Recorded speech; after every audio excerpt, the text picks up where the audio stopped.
This is Tina Fey too, going to the studio to Paramount, begging, hey, I really want to make the musical movie. And even they were like, are you sure? You really want to do that?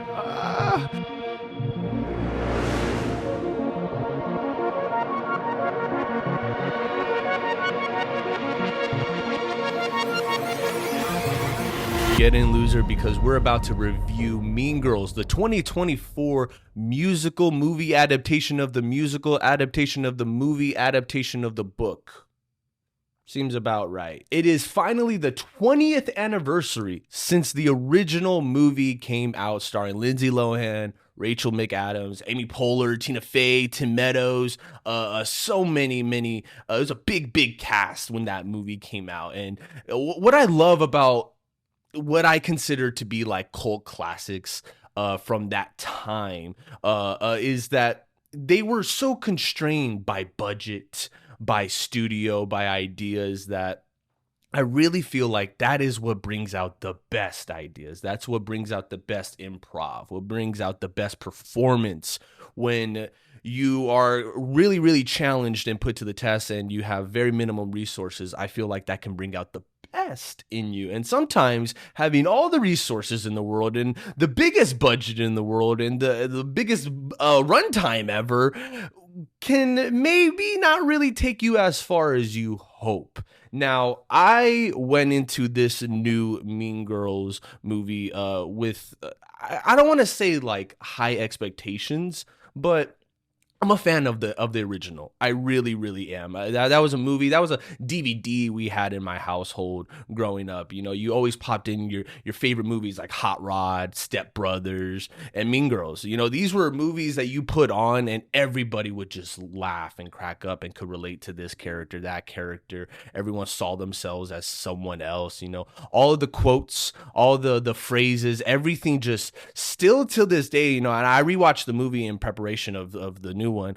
It still holds up. It really does. I was laughing, rolling on the floor with some of the crazy, outrageous, over the top, crossing boundaries jokes that the original movie did. And that really set a high bar. And so the trailers for this new Mean Girls was advertising it as like, this isn't your mother's Mean Girls, which I don't know what you're referring to by that. Is that like this the original's old? It's outdated. It's not that funny? Because what they were insinuating with this new one is that they were going to cross boundaries. And I even heard rumors about the original being rated R. You know, it was always kind of intended to be that rated R comedy. And I totally saw the vision with that once I understood that. This new movie, I haven't seen the musical. I never heard any of the songs before. I didn't even know they took this to Broadway at all until a couple months ago.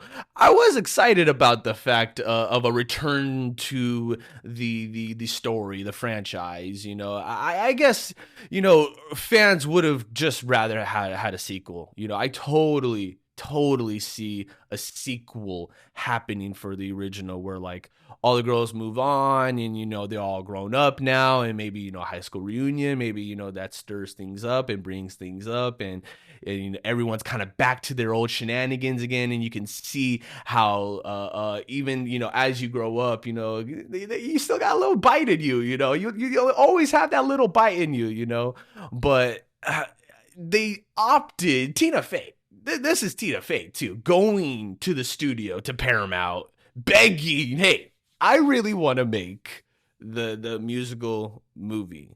And even they were like, are you sure? You really want to do that? You know, the movie's good. You know, we like the movie. You know, the Broadway's good. And, you know, it's fine. You know, do you have to have more? Do you need more? What more could you possibly need and want out of this? You know, she just got to squeeze every bit that she can out of this writing debut that she had 20 years ago. Now, listen, Tina Fey is the GOAT. Okay, I'm a big fan of 30 Rock. I'm a big SNL fan. I'm a big Baby Mama fan. I think everything that she has done, produced, has been a part of is instant comedy gold. You know, who's not gonna take the opportunity to work with the mother of comedy? You know, even I would have automatically said, okay, fine. You know, we trust you if this is what you want to do. You know, if you feel like there were certain, you know, plot elements and things that you know may have gone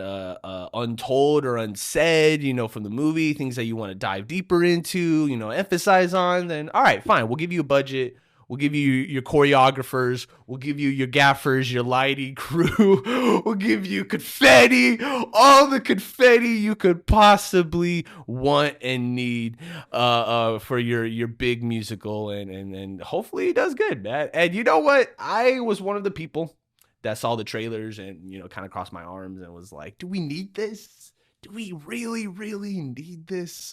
And you know, that's not to say that I wasn't still interested to go see it, because, you know, whatever, like Lindsay Lohan and Rachel McAdams, all that cast and crew, they were like 30, 40 years old, playing 16-year-old teenagers. You know, you rewatch it and they're clearly not that age. You know, it's funny, it works and everything like that, but it could use a retouch. And I could see that happening. As I was revisiting the original, I could see how coming back to it and emphasizing on certain key elements could make it all a better experience. You know, it could be whatever, a Romeo Juliet thing where like everybody knows the story, but it's been retold and remastered in different ways. And you know, I could get behind that thought process. I saw the movie last night. I went to a screener for it last night. Saw it with the big crowd. You know, I was wearing my pink shirt. Very, very excited to see it,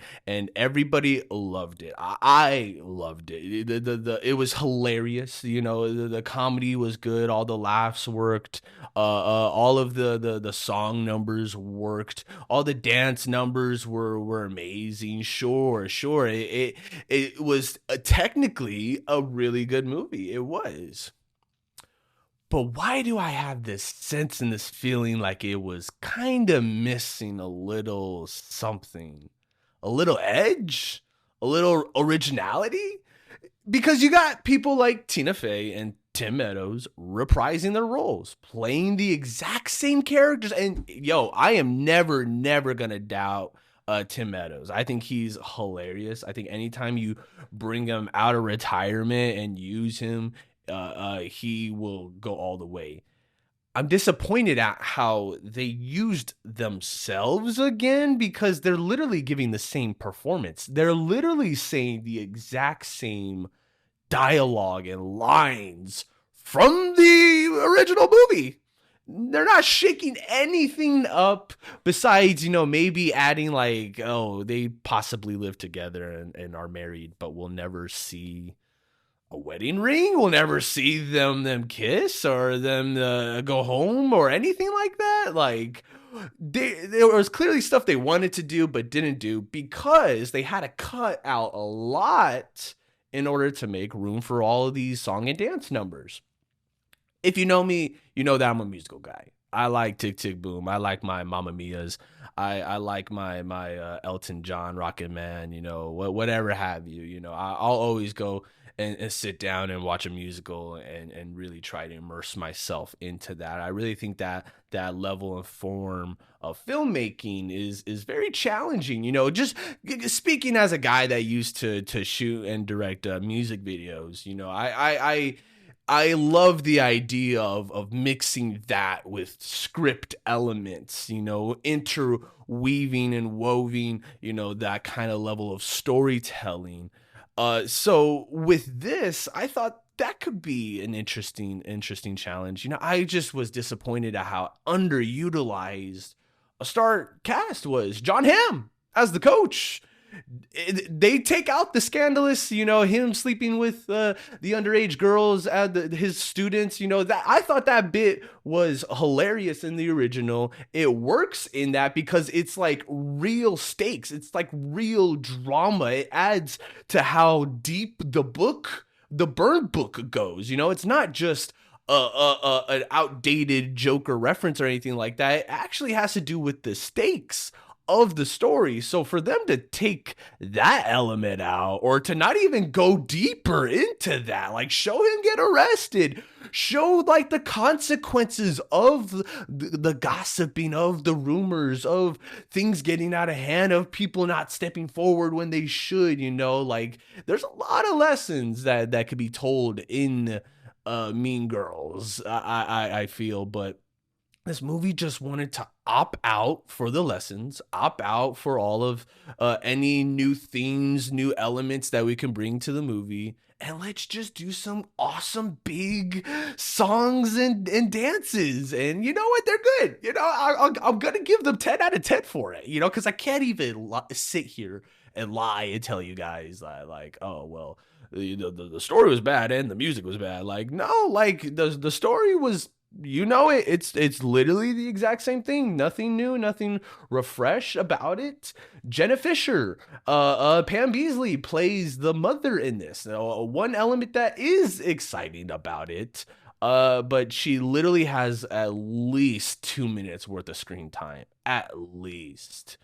She has some speech at the very end, when Cady's down in the dumps and stuff, but it's forgettable. I can't even remember it. I can't even recall, something about with great power comes great responsibility. I don't know. I don't remember, because she just wasn't memorable on screen. And like, when was the last time we ever saw Jenna Fisher on screen?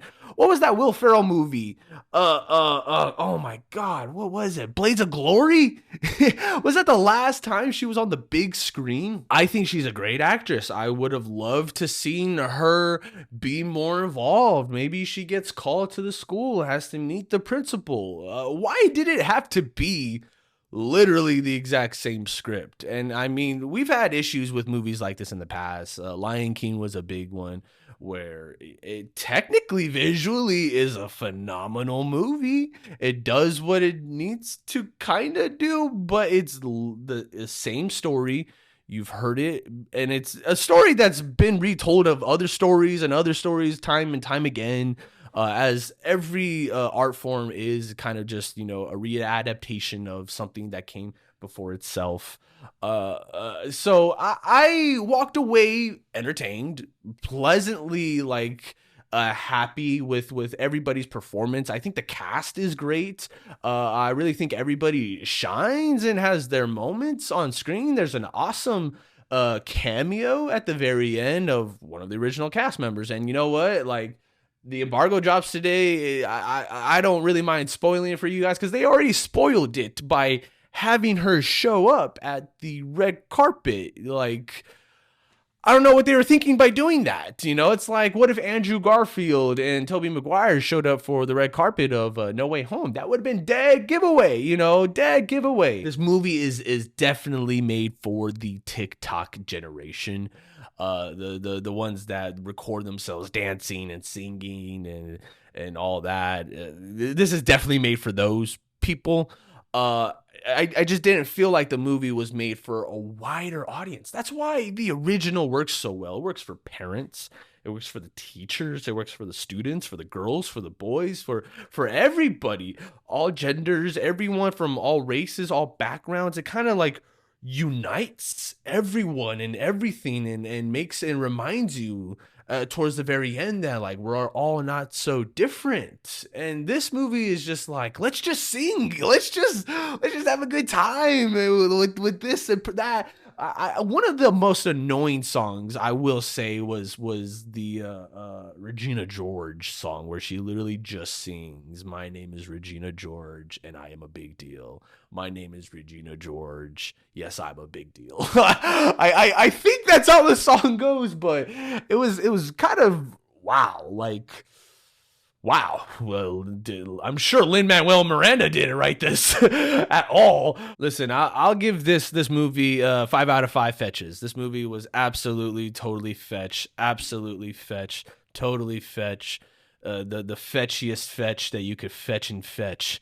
I fetch and fetch this movie. And if you guys go watch it, you'll have a fetching time. What do you think? Do you have any plans to go see this new adaptation, reimagining of the story? I'm very, very curious. I really do think a lot of people will have a good time, but if you're a hardcore fan of the original, say like myself, then you might walk out having a couple of issues here and there, but altogether from the get-go to the end, you'll be wildly entertained the entire time.